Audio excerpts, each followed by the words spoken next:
الله الرحمن الرحيم. وقال عز وجل كما ورد في سورة البقرة: فأعوذ بالله من الشيطان الرجيم. بسم الله الرحمن الرحيم. يا أيها الذين آمنوا كتب عليكم الصيام كما كتب على الذين من قبلكم لعلكم تتقون. وقال عز وجل بعد الآية: شهر رمضان الذي أنزل فيه القرآن هدى للناس وبينات من الهدى والفرقان. وعن أبي هريرة رضي الله عنه أن رسول الله صلى الله عليه وسلم قال: إذا دخل رمضان فتحت أبواب الجنة وغلقت أبواب جهنم وصفدت الشياطين. وقال النبي صلى الله عليه وسلم: من صام رمضان إيمانا واحتسابا غفر له ما تقدم من ذنبه. صدق الله العظيم وصدق رسوله الكريم. رب اشرح لي صدري ويسر لي أمري واحلل عقدة من لساني يفقهوا قولي.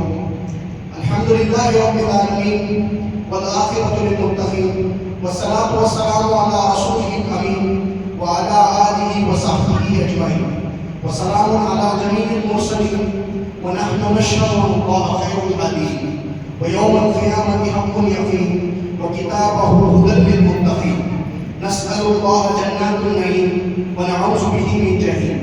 آمین یا رب العالمین. معزز سامعین، بزرگوں، ساتھیوں، پردہ نشین ماؤں بہنوں، السلام علیکم ورحمۃ اللہ وبرکاتہ.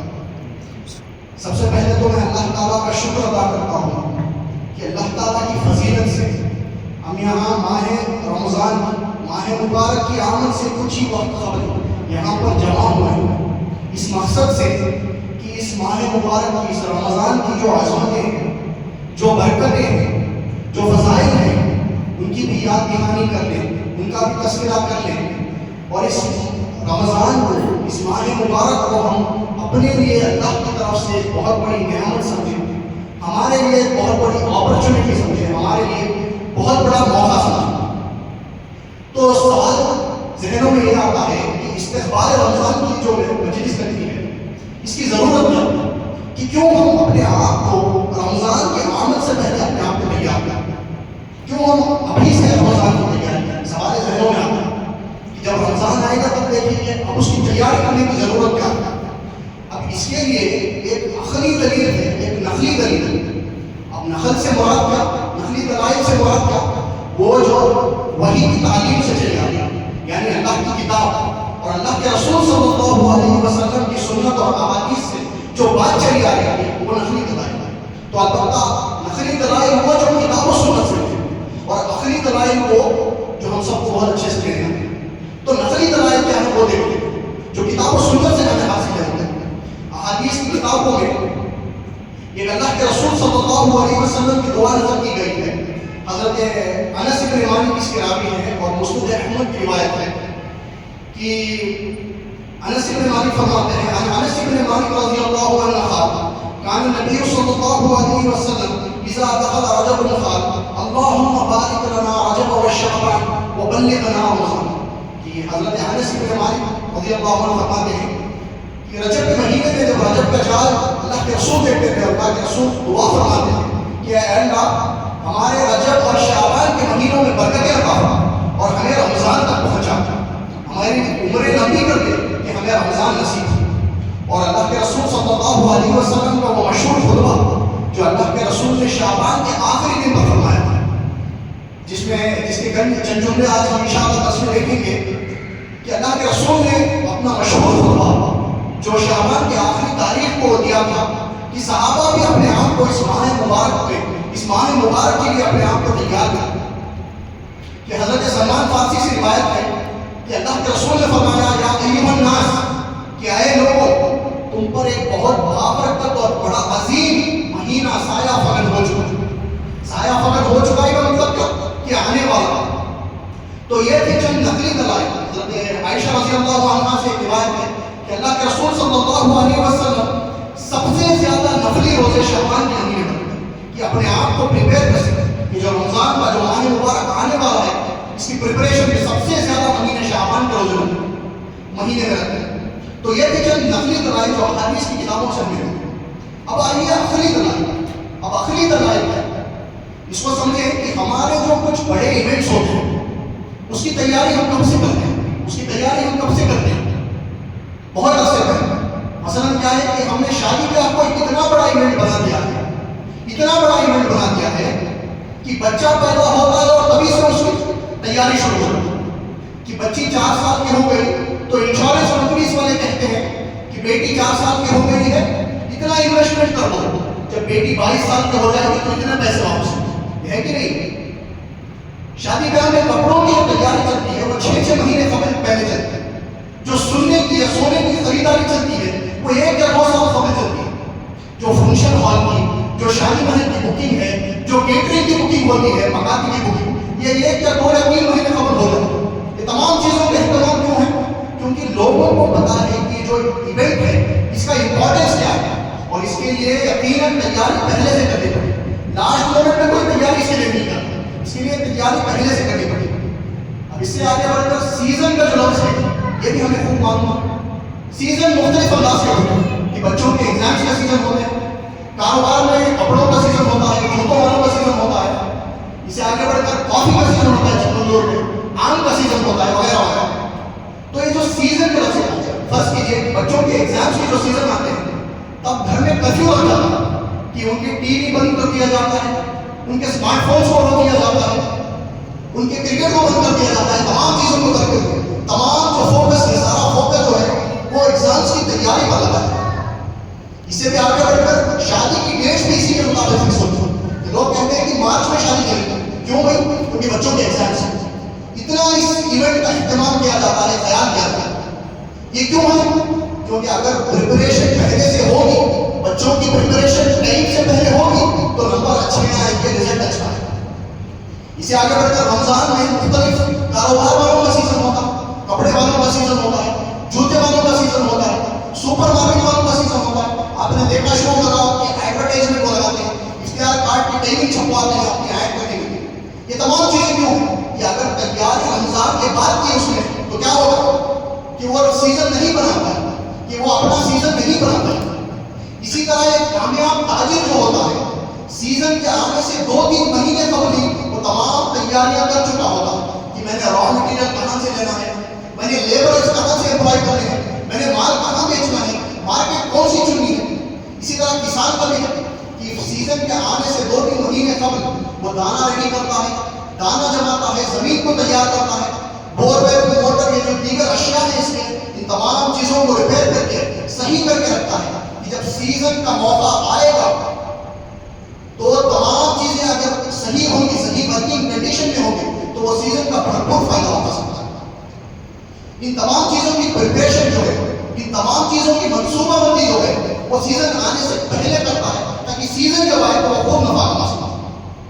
اللہ سے دعا ہے کہ جیسا ہمارے بچوں کے معاملے، ہمارے کاروبار کے معاملے، ہمارے تجارت کے معاملے، ہمارے مارکیٹس کی جو سیزن ہے، ان تمام چیزوں کے بارے میں ہمیں جو یقین ہے، اب یہ یقین کیا ہے کہ پریپریشن پہلے سے کرنی ہے. جب سیزن آئے گا تو محنت خوب کرنی ہے اور آرام کم کرنا ہے.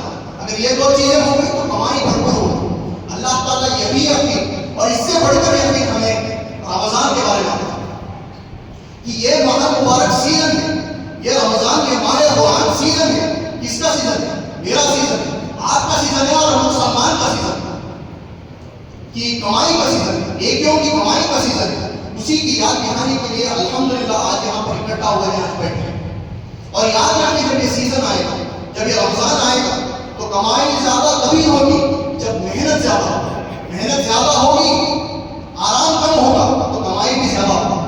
اب آئیے اس سے آگے بڑھ کر دیکھتے ہیں کہ یہ جو ماہ مبارک ہے، جو آنے والا ہے، جس کی آمد کے لیے ہم اکٹھا ہوئے ہیں، اس مہینے میں کمائی کیا ہے؟ یہ جو میں نے کہا کہ رمضان کمائی کا سیزن ہے، یہ کمائی کیا ہے؟ جو حدیث نبوی میں نے آپ کے سامنے تلاوت کی خطبے میں اور آپ نے سماعت فرمائی تھی، صحیح ہے کہ وہ روایت ہے، صحیح مسلم میں بھی موجود ہے اور صحیح بخاری میں بھی موجود ہے. یہ ابو ہریرہ اس کے راوی ہیں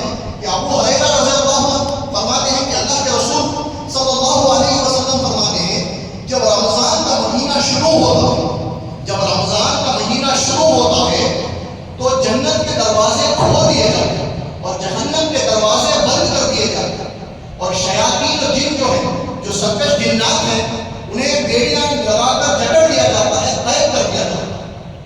اب اس کا کیا مطلب ہے؟ جنت کے دروازے کھول دیے جاتے ہیں اور جہنم کے دروازے بند کر دیے جاتے ہیں۔ اس کا مطلب یہ ہے کہ اللہ تعالیٰ فرمانے کہنے کی کوشش کرتا ہے بندے سے کہ یہ نیکیوں کا سیزن ہے، کمائی کا سیزن ہے، جنت حاصل کرنا اللہ تعالیٰ آسان فرما دے اور جہنم سے بچنا اللہ تعالیٰ اس مہینے میں آسان فرما دے۔ ایک اور روایت میں آتا ہے کہ جب رمضان کی پہلی رات ہوتی ہے تو جنت کے تمام دروازے کھول دیے جاتے ہیں اور کوئی بھی دروازہ بند نہیں کیا جاتا، اور جہنم کے تمام دروازے بند کر دیے جاتے ہیں اور کوئی بھی دروازہ کھولا نہیں جاتا، اور سرکش شیاطین و جن کو قید کر دیا جاتا ہے، جکڑ دیا جاتا ہے بیڑیوں کو، اور یونانی ایک پکارنے والا پکارتا ہے، ایک ندا لگانے والا ندا لگاتا ہے۔ کیا ندا لگاتا ہے؟ کہ اے نیکی کے کرنے والے اخبر، آگے بڑھ، آگے بڑھ، اور اے برائی کی طرف راغب ہونے والے، یا اے برا کام کرنے والے اکثر، اکثر یعنی رک جاؤ، رک جاؤ۔ اس کے بعد حدیث میں آتا ہے کہ اللہ تعالیٰ رمضان کی راتوں میں کئی سارے لوگوں کو جہنم سے نجات دے دیتا، جہنم کی آگ سے آزاد کر دیتا۔ اور یہ روایت ختم ہوتی ہے ان الفاظ سے، وَذَلِكَ كُلُّ لَيْلٍ، یہ رمضان کی صرف ایک رات نہیں ہوتا، یہ رمضان کی تمام راتوں میں ہوتا، 30 راتوں میں بھی ہوتا کہ ایک پکارنے والا پکار لگاتا ہے کہ اے نیکی کی کام کرنے والے آگے بڑھو، اور اے برائی کی طرف راغب ہونے والے، اے برے کام کرنے والے آپ سے رک جا، رک جا۔ اور اللہ تعالیٰ رمضان کی ہر رات میں لوگوں کو جہنم کی آگ سے نجات دے دیتا۔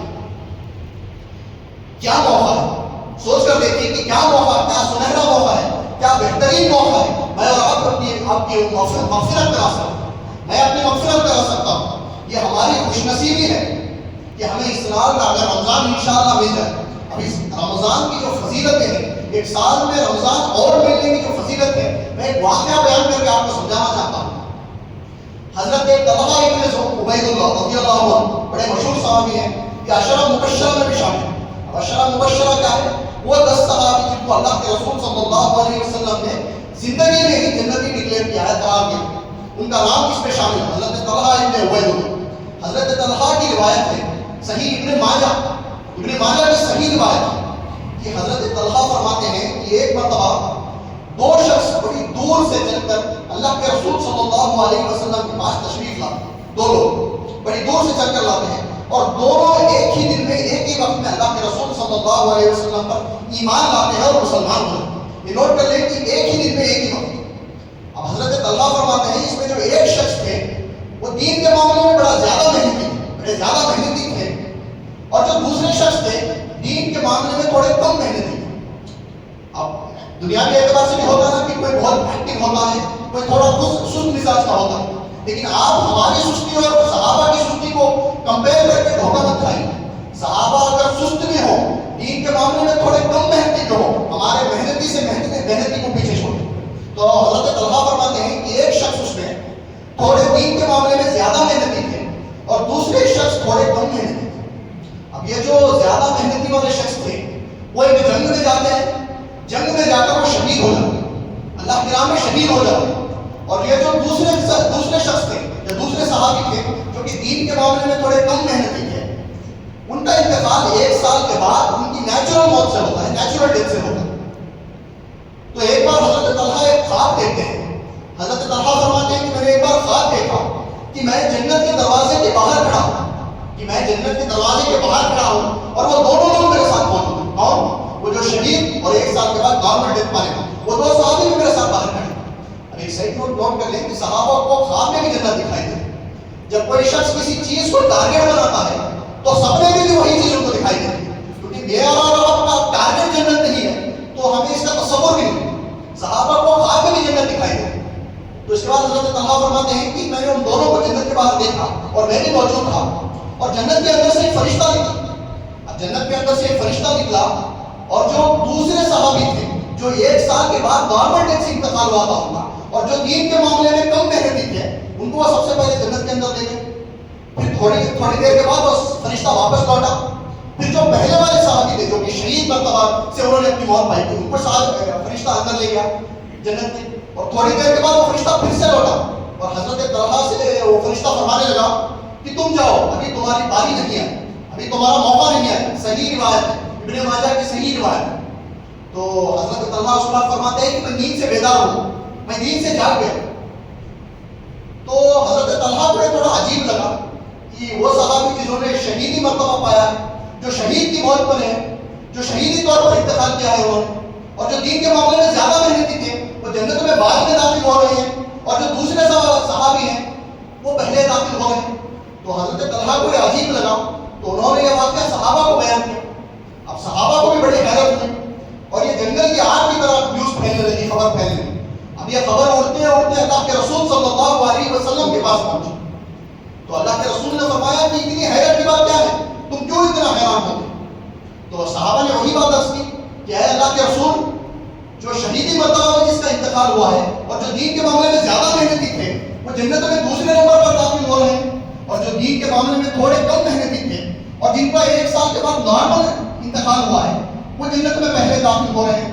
تو اللہ کے رسول صلی اللہ علیہ وسلم نے ان سے ایک سوال کیا کہ کیا وہ شخص جس کا دوسرا انتقال ہوا اس نے اپنی زندگی میں ایک مزید سال پایا کہ نہیں؟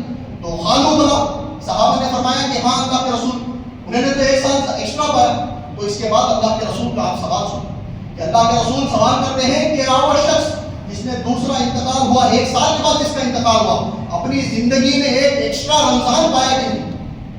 اس نے ایک ایکسٹرا رمضان پایا کہ نہیں؟ اور اس رمضان میں اس نے نمازیں پڑھی کہ نہیں؟ اس نے روزے رکھے کہ نہیں؟ اس نے تراویح پڑھی کہ نہیں؟ اس نے تہجد پڑھی کہ نہیں؟ اس نے صدقہ دیا کہ نہیں؟ تو صحابہ کہنے لگے قالوا بلا, کہ ہاں اللہ کے رسول ایسا تو ہوا ہے. تو اس کے بعد اللہ کے رسول فرماتے ہیں فما بینہما اعبد مما بین السماء والارض, کہ ان دونوں کے مقام میں جنت میں, ان دونوں کے مرتبے میں اتنا فاصلہ ہے جنت میں جتنا زمین اور آسمان کے بیچ فاصلہ. تو یہ امپورٹنس ہے ایک ایکسٹرا رمضان پانے, کہ ہم کہتے رہتے ہیں کہ فلاں شخص ہمارے ساتھ غیر رمضان میں تھے, یہ رمضان میں نہیں ہے. فلاں شخص ہمارے ساتھ غیر رمضان ہمارے ساتھ تراویح پڑھی, اس رمضان ہمارے ساتھ نہیں ہے. یہ ایک دن یقیناً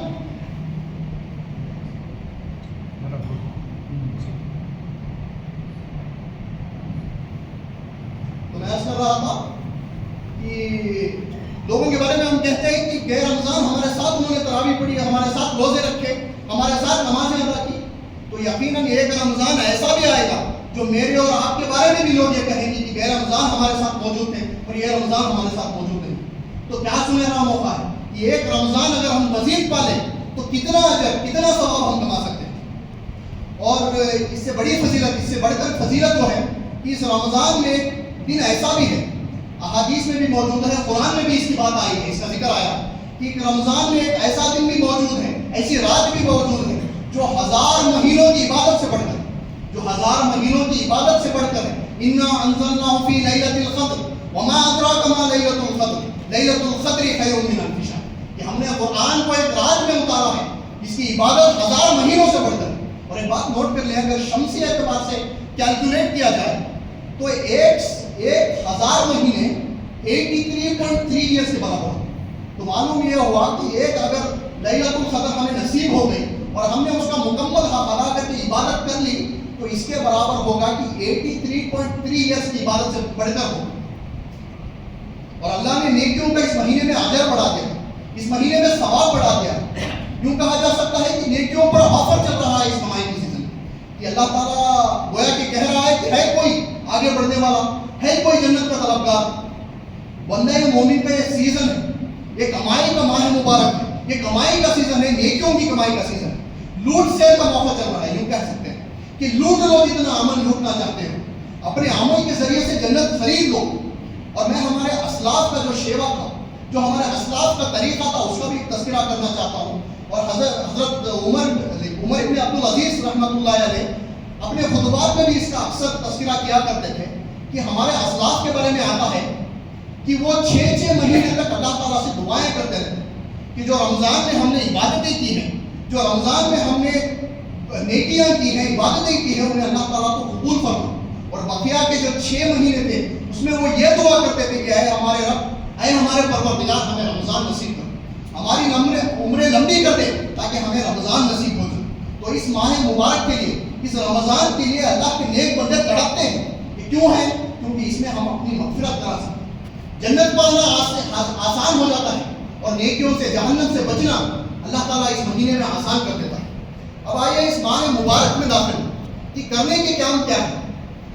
عمل کے اعتبار سے تو بہت کچھ ہے، لیکن چند چیزوں کا تذکرہ کروں گا جو اگر ہم اپنے سامنے رکھیں اور ان کی منصوبہ بندی کریں، ان کی پلاننگ کریں، اس کے مطابق پلاننگ کریں کہ زیادہ سے زیادہ اس ماہ مبارک ہمارے لیے مفید ہو سکے.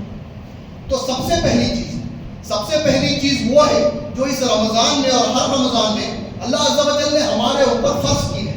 یا ایھا الذین آمنوا کتب علیکم الصیام کما کتب علی الذین من قبلکم لعلکم تتقون. کہ اہل ایمان، اے لوگوں جو ایمان لائے ہو، تمہارے اوپر روزے فرض قرار دیے. یہ کوئی نئی بات نہیں ہے، تم سے پچھلے امتوں پر بھی روزے فرض کر دیے گئے تھے، لیکن شکلیں بدلی ہوئی. لیکن مقصد تمام لوگوں کا، تمام امتوں کا روزوں کے لیے ایک ہی تھا، اور وہ مقصد کیا ہے؟ لعلکم تتقون، کہ تمہارے اندر اللہ کا تقویٰ پیدا ہو، کہ تمہارے اندر، تمہارے دلوں کی گہرائیوں میں اللہ کا تقویٰ پیدا ہو. اب یہ تقویٰ کسے کہتے ہیں؟ کہ اللہ سے بچنا، اللہ کے عذاب سے بچنا، اللہ کو حاضر ناظر جاننا، اس سے بچنا کہ اللہ کے حکم کی کوئی خلاف ورزی نہ ہو جائے، اس سے بچنا کہ اللہ کے حکم کی کہیں ٹوٹ نہ جائے. اگر کوئی نہیں دیکھ رہا تو وہ مجھے دیکھ رہا ہے جو تمام کائنات کو دیکھنے والا ہے، وہ مجھے دیکھ رہا ہے. یہ جذبہ اپنے اندر پیدا کرنا، یہی اللہ کا تقویٰ ہے. یوں کہا جا سکتا ہے کہ رمضان ایک ٹریننگ کورس ہے، رمضان ایک ٹریننگ سکول ہے، رمضان ایک مدرسہ ہے، رمضان ایک 30 دن کا کورس ہے. اور اس کورس کے مکمل کرنے پر جو ایک شخص کو ڈگری ملتی ہے وہ تقویٰ کی ڈگری. جو یہ کورس کو مکمل کرنے پر صحیح طور پر اس کا حق ادا کرتے ہوئے جو ایک شخص کو ڈگری مل سکتی ہے وہ تقویٰ کی ڈگری. اب ایک آدمی اگر رمضان کو پا لے، رمضان کے 30 دن کے روزے بھی رکھ لے اور اسے یہ تقویٰ کی ڈگری نہ ملے تو اس کا کیا مطلب ہو سکتا ہے؟ اس کا مطلب یہی ہے کہ صرف وہ بھوکا پیاسا رہا، صرف اس نے فارمیلٹی پوری کی، اس نے روزے کا حق ادا نہیں کیا. یہ جو ٹریننگ کورس ہے، جو مدرسہ ہے 1 مہینے کا، اس کا مقصد پورا نہیں ہوا، اسے ڈگری نہیں حاصل. اور روزے کا نام عربی میں صوم ہے. روزے کو عربی میں صوم کہا جاتا ہے، اور لغت کے اعتبار سے صوم کے معنی ہے اپنے آپ کو روک لینا یا رک جانا. اور روزے کا نام اسی لیے صوم پڑا ہے کہ روزہ رکھنے والا کئی ساری چیزوں سے اپنے آپ کو روک لیتا ہے، اپنے آپ کو ٹھہرا جاتا ہے، اپنے آپ کو روک لیتا ہے. اور روزہ نوٹ کر کے دیکھیے، ایک روزہ ایسی اکلوتی عبادت ہے جس میں کچھ چیز کرنا نہیں ہے، کچھ چیز چھوڑنا ہے. روزہ کسی چیز کے کرنے کا نام نہیں بلکہ چیزوں کے چھوڑنے کا نام. کہ 15-16 گھنٹے آپ کھانا نہیں کھائیں گے، آپ پانی نہیں پیئیں گے، آپ جنسی تعلقات نہیں کریں گے، آپ اپنی بیوی سے نہیں ملیں گے، آپ جھوٹ نہیں بولیں گے، آپ دھوکہ نہیں دیں گے، آپ غیبت نہیں کریں گے. یہ نہیں کرنے کا کام روزہ. اور یہ اگر کہا جا سکتا ہے، یوں بھی کہا جا سکتا ہے، اور یہ کوئی معمولی عبادت کو اس کو نہ سمجھے. روزہ جو ہے، صوم جو ہے، اسے کوئی معمولی عبادت نہ سمجھے. جنت کے 8 دروازے ہیں اور اس میں ایک اسپیشل دروازہ صرف روزے داروں کے لیے جس کا نام الریان، یہ صرف روزے داروں کے لیے. تو تقویٰ کی ڈگری ملتی ہے. ایک بندہ مومن کا ٹریننگ کورس یا ٹریننگ کیمپ ہے، یہ تقویٰ کی ڈگری ملتی ہے. اب کس کو ملتی ہے؟ جو روزے کے حق میں، جو روزے کا حق ادا کرتے اس کو ملتی ہے. جو روزے کی حالت میں اپنی نفس کی تربیت ایسے کرے کہ وہ کہے کہ اے میرے پروردگار، اے اللہ، جب میں تیرے حکم پر حلال چیزیں چھوڑ سکتا ہوں تو بقیہ کے 11 مہینے حرام سے تو بچ سکتا ہوں. حرام تو چھوڑ سکتا ہوں کہ کھانا حلال ہے لیکن نہیں کھاتے کیونکہ اللہ کا حکم ہے. شدید ترین پیاس ہے، پانی پڑا ہوا ہے، فریج میں جوس پڑا ہوا ہے، نہیں پیتے کیوں؟ کیونکہ اللہ کا حکم نہیں. بیوی گھر پر موجود ہے، جنسی خواہشات، جنسی تعلقات نہیں کرتے کیوں؟ کیونکہ اللہ کا حکم نہیں. تو بندہ مومن اپنے آپ کو ایک سبق دیتا ہے، روزے کی حالت میں اپنی نفس کی تربیت کرتا ہے، اپنی تربیت کرتا ہے کہ جب میں اللہ کے حکم سے 1 مہینہ حلال چیزوں کی سے بچ سکتا ہوں، حلال چیزیں نہیں کر سکتا تو بقیہ کے 11 مہینے حرام سے تو بچ سکتا ہوں. یہ روزے کا اصل مقصد ہے. اب روزے کے سلسلے میں نبی اکرم صلی اللہ علیہ وسلم کی احادیث میں کئی فضیلتیں بیان کی گئی، کئی روزے کی فضیلتیں، روزے کی رحمتیں، برکتیں بیان کی گئی. اللہ کے رسول صلی اللہ علیہ وسلم فرماتے ہیں، یقول اللہ تعالیٰ، کہ اللہ تعالیٰ فرماتا ہے. جب اللہ کے رسول صلی اللہ علیہ وسلم فرماتے ہیں کہ اللہ تعالیٰ فرماتا ہے تو اسے حدیث قدسی کہتے ہیں. ایک حدیث قدسی میں اللہ کے رسول فرماتے ہیں کہ اللہ تعالیٰ فرماتا ہے کہ انسانوں کو، بنی آدم کو، اس کی نیکی پر 10 گنا سے لے کر 700 گنا تک ثواب اللہ دیتا ہے. 700 ٹائمز، 10 ٹائم سے لے کر 700 ٹائم تک ثواب اللہ تعالیٰ دیتا ہے. اس کے بعد اللہ فرماتا ہے الا الصیام، سوائے روزے کے، الا الصیام فإنه لي وأنا أجزي به، میرے لیے بندے نے رکھا ہے اور میں ہی اس کا اجر دوں گا. وہ ہے کہ اللہ تعالیٰ نے روزے کی جو ثواب ہے، روزے کا جو اجر ہے اسے بیان بھی نہیں کیا کہ اللہ تعالیٰ کتنا دے گا. 7,000 7 لاکھ 7 کروڑ انگنت ہمیں پتا نہیں. اللہ تعالیٰ فرماتا ہے الا سیام، سوائے روزے کے، اور بندے نے روزہ میرے لیے رکھا اور میں ہی بندے کو روزے کا اجر دوں. اب یہ سوال پیدا ہونا چاہیے کہ نمازیں کس کے لیے پڑھتے ہیں؟ اللہ کے لیے. زکات کس کے لیے دیتے ہیں؟ اللہ کے لیے. حج و عمرہ کس کے لیے کرتے ہیں؟ اللہ کے لیے. قربانی کس کے لیے کرتے ہیں؟ اللہ کے لیے. تو یہ اللہ کیوں فرما رہا ہے کہ بندہ روزہ میرے لیے رکھتا ہے اور میں ہی اس کا اجر دوں. دیکھیے جب آپ نمازیں پڑھتے ہیں تو 10 لوگ آپ کو دیکھتے ہیں یا جماعت آپ کو دیکھتی ہے. جب آپ قربانی دیتے ہیں تو پورا محلہ دیکھتا ہے کہ یہ قربانی دے رہا ہے. جب آپ حج و عمرے پر جاتے ہیں تو پورے گاؤں والوں کو پتا چلتا ہے کہ عمرے پر جا رہا ہے، حج پر جا رہا ہے. جب آپ زکات دیتے ہیں کسی کو پتا چلے یا نہ چلے، جس کو زکات دی جا رہی ہے اس کو پتا چلتا ہے کہ لوگ نے، شخص نے، میں نے، آپ نے زکات دی. لیکن اصلاً جو روزے سے ہے وہ صرف بندہ مومن کو معلوم ہوتا ہے اور اس کے رب کو معلوم ہوتا ہے.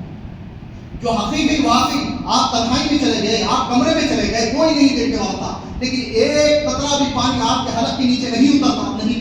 یہ کیوں ہے؟ کیونکہ آپ جانتے ہیں کہ اگر کوئی بھی نہیں دیکھ رہا ہو تو اللہ تعالیٰ مجھے دیکھ رہا ہے. یہ ایسی چھپی ہوئی عمل ہے. روزہ ایک ایسا چھپا ہوا عمل ہے جو اخلاص کی طرف انڈیکیٹ کرتا ہے کہ اصلاً کون روزے سے ہے صرف میں جانتا. اگر میں روزے سے ہوں صرف میں جانتا ہوں اور میرا رب جانتا ہے. اگر آپ روزے سے ہیں تو صرف آپ جانتے ہیں اور آپ کا رب جانتا ہے. یہ اخلاص کی طرف انڈیکیٹ کرتا ہے. اور اللہ تعالیٰ کو ایسے عمل بہت پسند ہے جو صرف بندے اور اللہ کے درمیان ہے، جو صرف بندے کو پتا ہو اور اس کے رب کو پتا ہو. تو یہ حسن ظن ہے. یوں کہا جا سکتا ہے کہ یہ حسن ظن ہے کہ میں سمجھتا ہوں آپ روزے سے ہیں، آپ سمجھتے ہیں کہ میں روزے سے ہوں، لیکن واقعی میں اصلاً کون روزے سے ہے صرف اللہ تعالیٰ جانتا ہے اور وہ بندہ جانتا ہے.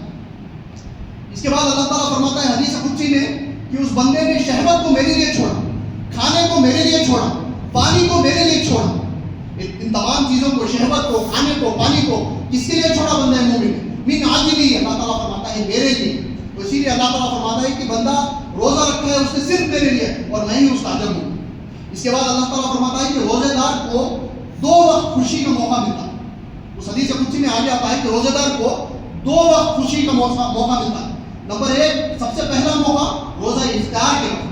افطار کے وقت ہر بندہ مومن کو خوشی ہوتی ہے کہ میرا روزہ قبول ہو گیا، جو چیزوں کو اللہ نے مجھ پر حرام کیا تھا وہ حلال ہونے جائے. اور سب سے بڑی خوشی، سب سے بڑھ کر خوشی اللہ تعالیٰ فرماتا ہے کہ بندے مومن کو، روزے دار کو اس وقت ہوگی جب وہ اپنے رب کے پاس حاضر ہو.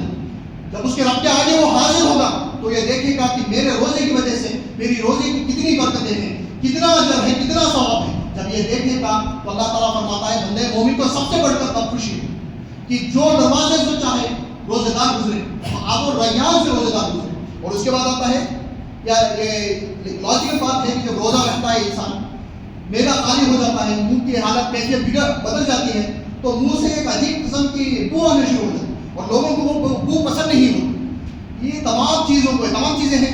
اللہ تعالیٰ کو یہ عمل اتنا پسند ہے، اللہ تعالیٰ کو یہ روزہ اتنا محبوب ہے کہ اللہ تعالیٰ اس کیفیت کو بیان کرتے ہوئے سب کہتا ہے کہ جو روزے دار کی منہ کی جو بو ہوتی ہے، جو لوگوں کو ناگوارا ہوتی ہے، اللہ تعالیٰ کو وہ مشک کی خوشبو سے زیادہ محبوب ہے. اللہ تعالیٰ کو وہ مشک کی خوشبو سے زیادہ محبوب ہے.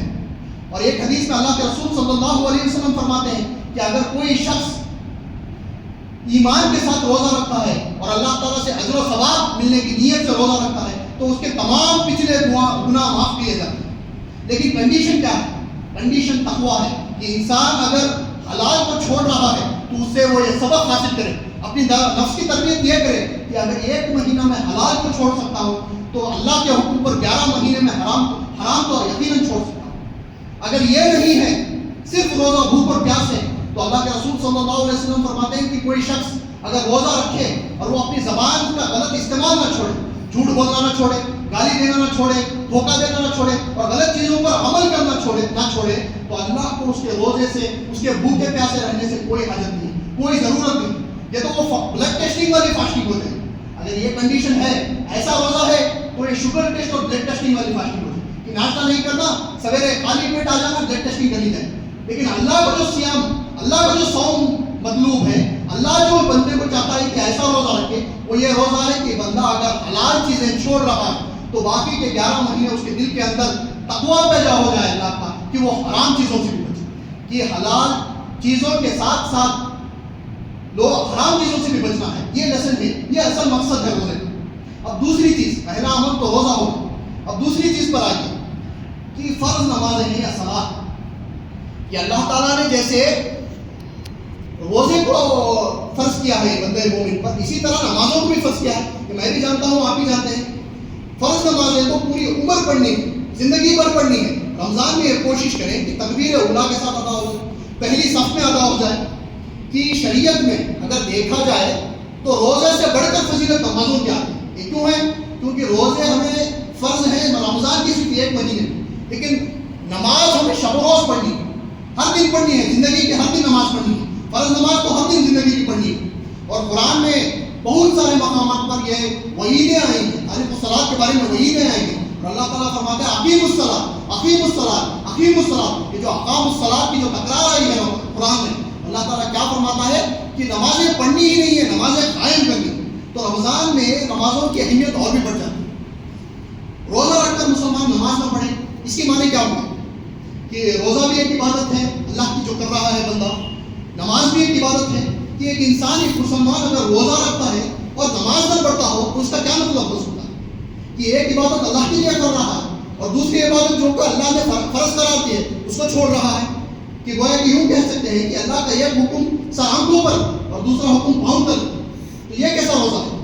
لہٰذا اس رمضان میں آپ مصمم ارادہ کریں، آپ مصمم ارادہ کر لیں، اپنے ساتھ ایک اگریمنٹ کر لیں کہ روزے بھی پورے رکھنے ہیں اور نمازیں بھی پوری پڑھنی، وہ بھی باجماعت۔ اور یہ صرف رمضان نہیں، نمازوں کا سلسلہ صرف رمضان میں ہی نہیں، جیسا میں نے کہا کہ رمضان ایک ٹریننگ کا مطلب ایک مدرسہ ہے۔ رمضان میں نماز کی پابندی ہم ایسے کریں کہ اس نمازوں کی، اس رمضان کی نمازوں کا اثر ہماری زندگی پر یوں پڑے کہ بقیہ کے 11 مہینے اور عمر پر ہم نماز کی پابندی ہوتی۔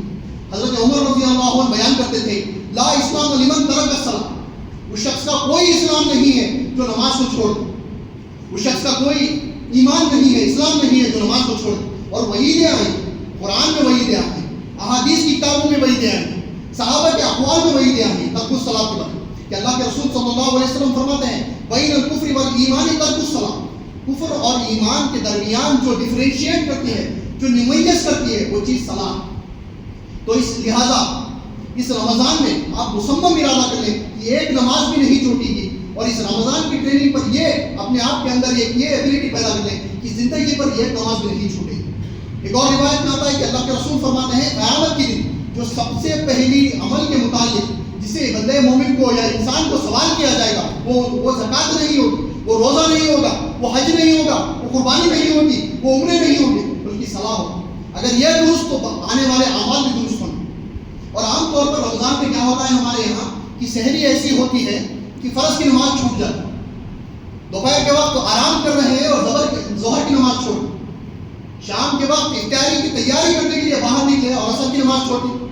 افطاری ہمارے یہاں ایسی ہوتی ہے کہ مغرب کی نماز چھوٹ جائے، یہ کیسا روزہ ہے؟ روزہ کیا صرف ہم نے کھانے اور آرام کرنے کے لیے ہے؟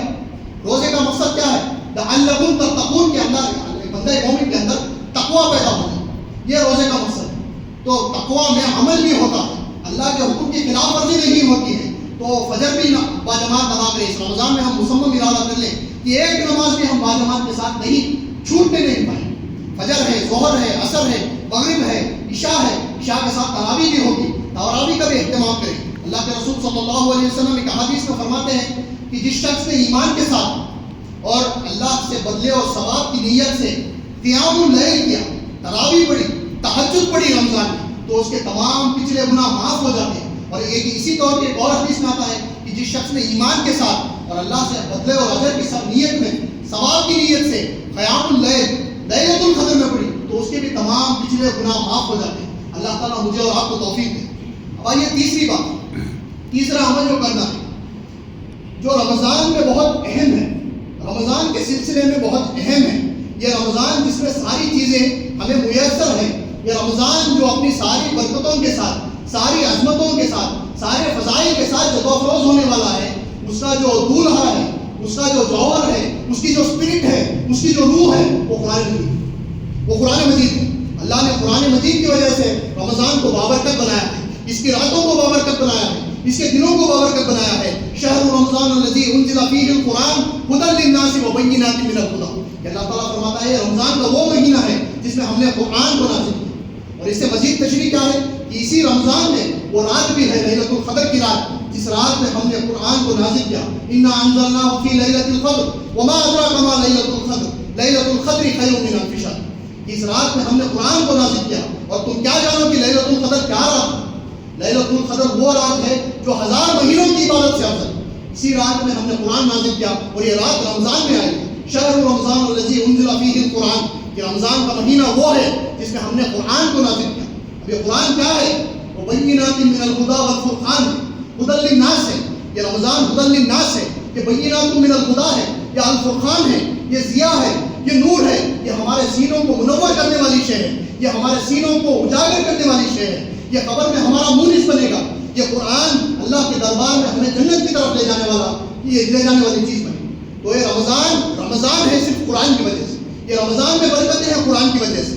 قرآن کو پڑھنا، قرآن کو سمجھنا، قرآن پر عمل کرنا، قرآن کا پیغام کو بندگان خدا تک پہنچانا، اور قرآن کو اس زمین پر قرآن کے احکامات کو نافذ کرنا، یہ تمام ذمہ داریاں کس کی ہیں؟ مسلمانوں کی، میری اور آپ کی ہیں۔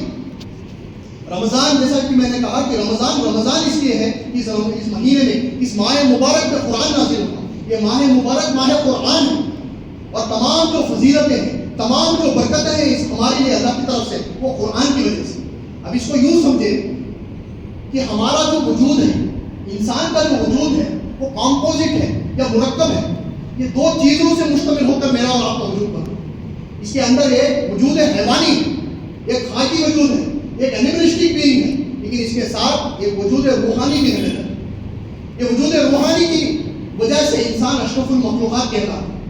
اس کی وجہ سے اللہ تعالیٰ نے فرشتوں کو حکم دیا کہ اس کے آگے سجدے میں گر پڑنا۔ جو انسان مسجود ملائک بنا، جب آدم مسجود ملائک بنا، وہ صرف اس وجود روحانی کی وجہ سے۔ انسان اور حیوان میں بیسک فرق یہ ہے کہ جو انسان کا اصل وجود ہے وہ حیوانی نہیں، وہ روحانی۔ اب جو روحانی وجود ہے اور حیوانی وجود ہے، اس کے تقاضے سے تھوڑا روزے اور قرآن کی عظمت کو سمجھے کہ یہ جو میرا وجود حیوانی ہے، جو اینیملسٹک بینگ ہے، یہ کہاں سے اس کی تکلیف ہے؟ احادیث میں آتا ہے کہ زمین سے، مٹی سے، کرشٹ آف دی ارتھ سے ہی اس کی تکلیف ہے۔ یہ جو میرا وجود حیوانی ہے، اس کی تکلیف زمین سے ہی ہے۔ لہٰذا اس کی تمام غذا جو ہے، اس کی تمام تقویت جو ہے، وہ کہاں سے آتی ہے؟ وہ اسی کرشٹ آف دی ارتھ سے آتی ہے، اسی زمین سے آتی ہے۔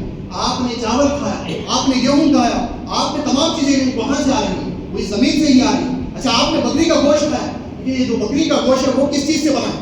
اس نے گھاس کھائی، اس نے پتے کھائے۔ تو یہ تمام چیزیں جو الٹیمیٹ سورس ہے میرے وجود حیوانی کے، وہ اس زمین سے ہی آ رہی ہے، کیونکہ اس کی تکلیف زمین سے ہی۔ لیکن اس کے اندر، میرے اندر وجود روحانی بھی، ابھی وجود روحانی یہ بھی کمزور پڑ جاتی ہے، اس کو بھی تقویت کی ضرورت ہے، یہ بھی کمزور پڑ جاتی ہے، خاص طور پہ تب جب میرا وجود حیوانی میرے وجود روحانی پر غالب ہو جاتا ہے۔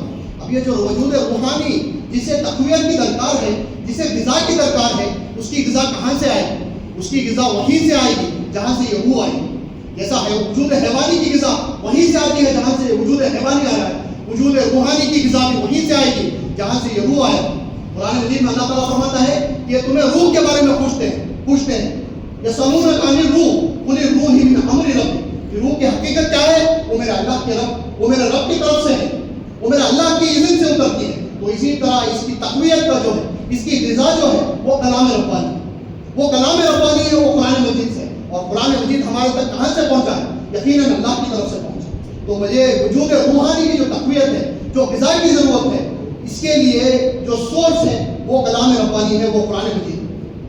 اب 11 مہینے کیا ہوتا ہے کہ ہم صرف اپنے وجود حیوانی پر کانسنٹریٹ کرتے ہیں، صرف اسی کی غذا کھا رہے ہیں، کھانا کھا رہے ہیں، پانی پی رہے ہیں، شہوت پوری کر رہے ہیں، وجود روحانی کے بارے میں ہمیں یاد ہی نہیں۔ لیکن اس رمضان، یہ جو رمضان آتا ہے، یہ جو پروسیس ہے وہ ریورس کر دیتا ہے کہ سارے دن میں کیا ہے؟ کھانے پر پابندی ہے، پینے پر پابندی ہے، جنسی خواہشات پر پابندی ہے۔ کیوں؟ کیونکہ جو وجود روحانی ہے اس کو تقویت ملے، اور جو وجود حیوانی کا غلبہ ہے وہ تھوڑا کم ہے۔ اور رات میں کھڑے ہو جاؤ، تراویح میں، تہجد میں، قیام اللیل کرو اللہ کے کلام کے ساتھ، اللہ کے کلام کے ساتھ، قرآن مجید کے ساتھ۔ یہ کیوں ہے؟ کیونکہ اسے تقویت کی ضرورت ہے، اور جب یہ تقویت اسے ملے گی، قرآن مجید کا کلام اسے ملے گا، جب یہ تلاوت ہوگی تو وہ اپنی سوچ کی طرف متوجہ ہوگی۔ تو یہ ہے رمضان کا پلان، یہ ہے رمضان کا پروسیس، یہ ہے رمضان کی حکمت، قرآن اور روزے کی حکمت۔ اس رمضان میں، ماہ مبارک میں، قرآن مجید کے سارے حقوق ہم ادا کریں. اب اس قرآن مجید اس رمضان میں قرآن مجید کے ساتھ کیسے یہ کرنا ہے، کیسے کرنا ہے؟ تو سب سے پہلے 4 کام میں آپ کو بتاتا ہوں اس رمضان کا قرآن مجید کے ساتھ ہم کیسے اس رمضان کو گزاریں. نمبر 1، قرآن پڑھیں جیسے قرآن پڑھنے کا حق. ایک بات میں آپ کو بتاتا ہوں کہ رمضان میں تقریر سننے سے زیادہ، کوئی دینی کتابیں سننے سے زیادہ اہم کام ہے قرآن کی تلاوت کرنا، قرآن کو پڑھنا، قرآن کو سننا. امام مالک رحمۃ اللہ علیہ کے بارے میں آتا ہے، وہ اپنے دور کے بہت بڑے محدث تھے، کہ رمضان کا وقت جب آتا تھا، رمضان کا مہینہ جب آتا تھا، وہ اپنے درس کے سارے، وہ اپنے احادیث کے سارے درس بند کیا کرتے تھے کہ یہ رمضان کا مہینہ ہے. اور امام ابن مالک اس رمضان میں صرف قرآن کی تلاوت، قرآن کے درس میں. اور ایک اور بات ہے، نوٹ کر لیں کہ 3 دن سے کم میں قرآن مکمل کرنا، ختم قرآن کرنا، اس پر پابندی لگائی ہے صحیح حدیث. 3 دن سے جلدی قرآن ختم کرنا، اس پر پابندی لگائی ہے صحیح حدیث. لیکن علماء کا اتفاق ہے، علماء کا اجماع ہے کہ یہ ایکسیپشن رمضان پر لاگو ہوتا ہے. امام شافعی کے بارے میں آتا ہے کہ امام شافعی رمضان میں 60 قرآن ختم کیا کرتے ہیں، کہ دن کے 2 قرآن ختم کیا کرتے ہیں. امام بخاری کے بارے میں آتا ہے کہ امام بخاری رمضان میں 30 سے 40 قرآن ختم کیا کرتے ہیں. 30 سے. تو یہ قرآن کا مہینہ، شہر رمضان الذی انزل فیہ القرآن، رمضان کا وہ مہینہ ہے جس میں ہم نے قرآن نازل کیا. اگر ہم ایک دن، اور فرض کر کے دیکھیے کہ رمضان میں 30 دن کے روزوں میں ایک دن میں 5 نمازیں ملتی ہیں. اب 5 نمازوں سے پہلے یا بعد میں اگر آپ نے ایک پارہ بھی مکمل کر دیا، یہ کوئی ایکسٹرا ٹائم کی درکار نہیں ہے. نماز سے پہلے 15 منٹ دے لیں، 15 منٹ تلاوت کر لیں، اور نماز کے بعد 15 منٹ تلاوت کر لیں. یہ آدھے گھنٹے میں ایک پارہ ختم کر سکتے. کہ رمضان کے ہر نماز کے بعد اگر آپ نے ایک پارہ پڑھ لیا تو ایک دن کے 5 پارے ہوئے، اور 6 دن میں قرآن ختم ہوگا. تو اس طرح آپ رمضان میں 5 قرآن ختم کر سکتے. اگر اتنا نہیں ہوتا تو آدھا کر لیں، ایٹ لیسٹ 3 قرآن ختم کر لیں رمضان میں. اور عورتیں کو جو عصر سے مغرب تک کچن میں گھسی ہوتی ہیں، یہ بہت غلط ہے. اس کا آپ ایسا کوئی نظام بنائیں، آپ اپنے لیے ایسا کوئی ٹائمنگ مقرر کریں، منصوبہ بندی کریں، پلاننگ کریں کہ افطار سے 15 یا 20 منٹ یا 25 منٹ قبل آپ فری ہو جائیں. اس کے بعد رمضان کے قرآن کی تلاوت کریں، دعائیں کریں اللہ تعالیٰ سے. تو پہلا کام کیا ہے کہ قرآن کو پڑھیں جیسے قرآن پڑھنے کا حق ہے. اس رمضان میں ایٹ لیسٹ طے کریں کہ 3 سے 4 قرآن آپ ختم. اس سے آگے بڑھ کر ایک تو ہے رمضان کی تلاوت، دوسری چیز کیا ہے کہ قرآن کو سمجھے جیسے اسے سمجھنے کا. آپ نے ایک طور پر آپ کی تلاوت چل رہی ہے، لیکن ایک رمضان میں ایسی بھی تلاوت کریں کہ آپ ترجمے کھولیں، قرآن پڑھیں، اس کے ساتھ ترجمہ کھولیں، اس کے ساتھ تفاسیر کھولیں. جو تفاسیر آپ کو صحیح لگتی ہے، جو تفاسیر آپ کو صحیح لگتی ہے آپ وہ کھولیں، جو ترجمہ آپ کو صحیح لگتا ہے آپ وہ کھولیں. اور آپ قرآن کی تلاوت کے ساتھ قرآن کو پڑھیں، قرآن کے ترجمے کو پڑھیں، قرآن کے تفاسیر کو پڑھیں. جہاں اٹک جائیں، جہاں معنی معلوم نہ ہو تو آپ کے علاقے کے علماء کو کانٹیکٹ کریں، آپ ان سے پوچھیں، وہ آپ کو اپنا اس کا مطلب بتا دیں.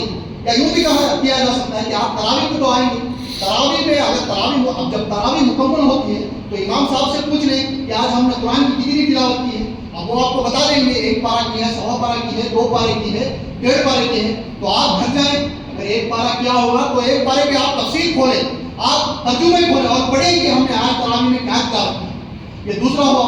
تیسرا، قرآن پر عمل کریں جیسے عمل کرنے کا حق ہے.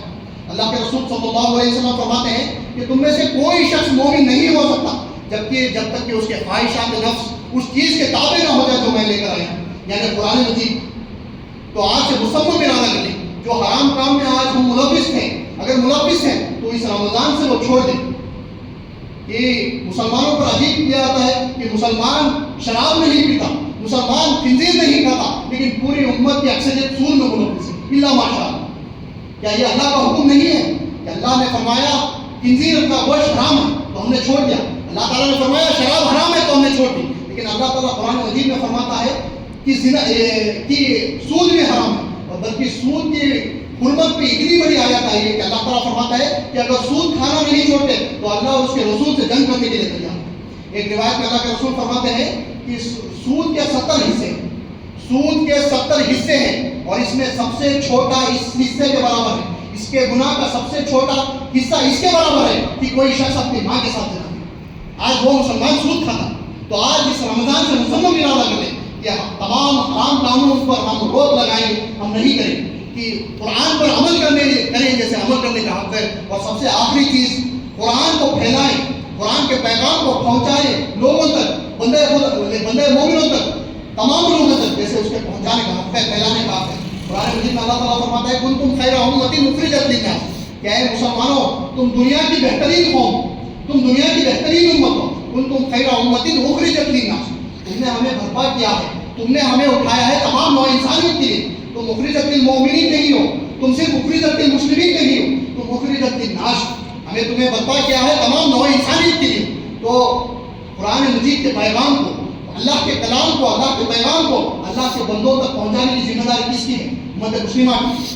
اور یہ مسلمانوں پر بھی لاگو ہوگی اور غیر مسلمانوں پر بھی لاگو ہوگی۔ غیر مسلمانوں کو اس رمضان میں آپ ٹارگیٹ دیں کہ آپ کا کوئی غیر مسلمان دوست ہے، آپ اسے کیسے دین پہنچائیں۔ سب کے پاس مائک نہیں ہوتا، سب کے پاس آڈینس نہیں ہوتی، سب کے پاس ایک اسٹیج نہیں ہوتا، لیکن ہر شخص اللہ کا داعی ہوتا ہے، اللہ کے دین کا داعی ہوتا ہے۔ یہ کیسے ہے کہ آپ کوئی غیر مسلمان کو جانتے ہیں، آپ اسے افطاری پر لے جائیں، آپ اسے افطاری پر لے جائیں، افطاری کرائیں، اسے ایک کھجور کو پلائیں، اسے ایک جوس کو پلائیں، اور اس کے بعد قرآن کی ایک آیت کہ اللہ کے رسول صلی اللہ علیہ وسلم کی ایک حدیث اسے سنائیں کہ اللہ کے رسول ہمارے رسول ہیں، اللہ کے رسول انہوں نے یہ فرمایا، یا قرآن مجید ہماری کتاب ہے اور تمام لوگوں کی کتاب ہے، ہدایت کے لیے آئی ہے، ہدی للناس، یہ تمام لوگوں کے لیے ہدایت ہے۔ اور قرآن مجید میں اللہ تعالیٰ یوں فرماتا ہے، یہ بھی اللہ کی دین کی طرف ہے۔ اور آخری چیز میں بات بول کے اپنی بات ختم کرتا ہوں کہ آخری عمل جو کرنا ہے وہ اس مہینے میں سخاوت کر، اس مہینے میں جود و سخا کر، اس مہینے میں صدقہ کر۔ اللہ کے رسول صلی اللہ علیہ وسلم کے بارے میں حدیث آتی ہے، صحیح بخاری میں بھی موجود ہے، صحیح مسلم میں بھی موجود ہے۔ صحیح بخاری کی حدیث نمبر 6، ابن عباس رضی اللہ عنہ فرماتے ہیں کہ تمام لوگوں سے بڑھ کر اللہ کے رسول صلی اللہ علیہ وسلم سخی تھے۔ سخاوت کا جو جذبہ تھا تمام لوگوں سے بڑھ کر اللہ کے رسول کے اندر تھا۔ اور حضرت جبریل علیہ السلام ہر رات کو اللہ کے رسول صلی اللہ علیہ وسلم کے پاس تشریف لاتے رمضان، اور وہ دونوں ایک دوسرے کو قرآن پڑھ کر سنا، قرآن کا دورہ کر۔ اور روایت میں آتا ہے کہ اللہ کے رسول صلی اللہ علیہ وسلم نے اپنے انتقال سے پہلے جو آخری رمضان تھا اس میں 2 بار تلاوت، 2 بار دورہ کیا۔ اور اس کے بعد آتا ہے حضرت ابن عباس فرماتے ہیں اللہ کے رسول صلی اللہ علیہ وسلم کی سخاوت رمضان میں تیز چلتی ہوئی ہواؤں سے زیادہ ہوتا ہے، تیز چلتی ہوئی ہواؤں سے زیادہ ہوتا ہے۔ ایک اور روایت میں آتا ہے کہ اللہ کے رسول صلی اللہ علیہ وسلم فرماتے ہیں کہ اپنے آپ کو جہنم کی آگ سے بچاؤ۔ اب صدقہ آپ سوچیں گے کہ صدقہ میرے پاس اگر مال ہی نہیں ہے تو دوئیے گا، صدقہ صرف مال دینے کا نام ہے۔ اللہ کے رسول صلی اللہ علیہ وسلم فرماتے ہیں کہ اپنے آپ کو جہنم کی آگ سے بچاؤ، چاہے کھجور کے آدھے سے ٹکڑے ہی کیوں نہ، اور اگر یہ بھی میسر نہ ہو تو ایک اچھی بات جو آپ کی زبان سے نکلے یہ بھی صدقہ۔ اللہ کے رسول نے فرمایا کہ 2 لوگوں کے درمیان عدل سے فیصلہ کرنا یہ بھی صدقہ ہے۔ ہر چیز جو آپ کی زبان سے نکلے، ہر بات جو آپ کی زبان سے نکلے وہ بھی صدقہ ہے۔ کسی کو اپنی سواری پر چڑھا دینا، اس زمانے میں کسی کو اونٹ پر چڑھا دینا یا گھوڑے پر چڑھا دینا یہ بھی صدقہ ہے، اور جب وہ چڑھ جائے تو اس کا سامان نیچے سے اوپر اٹھا کر اس کے ہاتھ میں پکڑا دینا یہ بھی صدقہ ہے۔ آپ کا ہر قدم جو مسجد کی طرف نماز پڑھنے کے لیے کرتا ہے اللہ کے رسول نے فرمایا کہ یہ بھی صدقہ ہے۔ اور ہر تکلیف کی چیز کو جو آپ نے راستے سے ہٹا کر کنارے کر دی اللہ کے رسول نے فرمایا یہ بھی صدقہ ہے۔ تو صدقہ صرف مال دینے کا نام نہیں، ہاں لیکن افضل صدقہ وہ ہوگا جو آپ اپنے مال سے خرچ کریں۔ تو اللہ تعالیٰ نے آپ کو مال دیا ہے وہ مال سے خرچ کریں۔ ایک آخری حدیث سنا کر میں اپنی بات کو ختم کرتا ہوں کہ ایک بار اللہ کے رسول صلی اللہ علیہ وسلم منبر پر چڑھے اور آپ نے کہا آمین، آپ نے پھر دہرایا آمین، اور آپ نے پھر دہرایا آمین۔ تو صحابہ نے پوچھا اللہ کے رسول صلی اللہ علیہ وسلم یہ تو ہمارے لیے نئی چیز ہے۔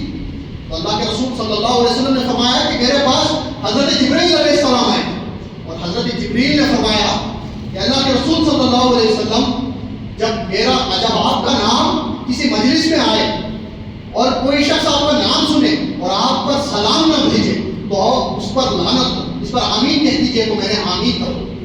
اس کے بعد حضرت جبریل نے فرمایا کہ کوئی شخص اپنے ماں باپ کو بڑھاپے میں پالے اور دونوں کی خدمت کر کے آپ کی مغفرت نہ کروا لے، یا دونوں میں سے ایک کو اگر بڑھاپے میں پالے اور ان کی خدمت کر کر جنت نہ حاصل کر لے تو اس پر بھی لعنت ہو، اور اس پر آپ آمین کہہ دیجیے تو اللہ کے رسول صلی اللہ علیہ وسلم اس پر بھی آمین کہا۔ اس کے بعد حضرت جبریل نے فرمایا کہ جو شخص اپنی زندگی میں رمضان کو پالے، جو شخص اپنی زندگی میں رمضان کو پالے اور اس رمضان میں اپنی عمل سے، اپنی عبادت سے اپنی مغفرت نہ کروا لے،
تو آخر میں حضرت جبریل نے فرمایا کہ جو شخص رمضان کو پالے اور رمضان کو پا کر اپنی مغفرت نہ کروا سکے تو اس پر بھی لعنت ہو، اور اس پر آپ آمین کہہ دیجئے۔ تو اللہ کے رسول صلی اللہ علیہ وسلم نے اس پر بھی آمین کہا۔ اللہ سے دعا ہے کہ اس رمضان میں تمام جو رمضان کے حقوق ہیں، تمام جو قرآن کے حقوق ہیں، اس پر ہمیں عمل کرنے کی توفیق دے۔ اللہ سے دعا ہے کہ اس رمضان میں ہمیں توفیق دے کہ ہم اپنی مغفرت کرا سکیں۔